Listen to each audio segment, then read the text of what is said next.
আজিৰ পৰা আমাৰ মাইনা জাতীয় বিদ্যালয় ছাত্ৰী আৰু আজিৰ পৰা স্কুল আৰম্ভ যাবলৈ ওলাইছে এতিয়া ৰাতিপুৱা। স্কুলখন ক'ত আছে মই দেখাই আছোঁ বলক।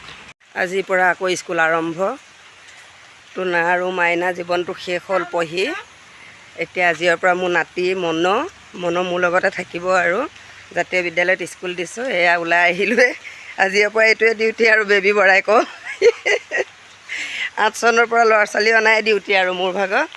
টুনাৰ লগত বহুত কৰিলোঁ, মাইনাৰ লগতো কৰিলোঁ। এতিয়া নাতিজনী আহিছে যিহেতু কৰিবই লাগিব, সেয়েহে আপোনালোককো অকণমান দেখাই দিলোঁ। কেনেকুৱা লাগিছে আমাৰ মইনাটোক কমেণ্ট এটা কৰিবচোন। জাতীয় বিদ্যালয়ৰ ড্ৰেছযোৰ আজি আচলতে বগা হয়, ইউনিফৰ্ম দেৰিকৈ চিলাবলৈ দিয়া হোৱাৰ কাৰণে বগা ড্ৰেছযোৰ দিয়া নাই কাৰণে এস্কা বোলো পিন্ধিলে।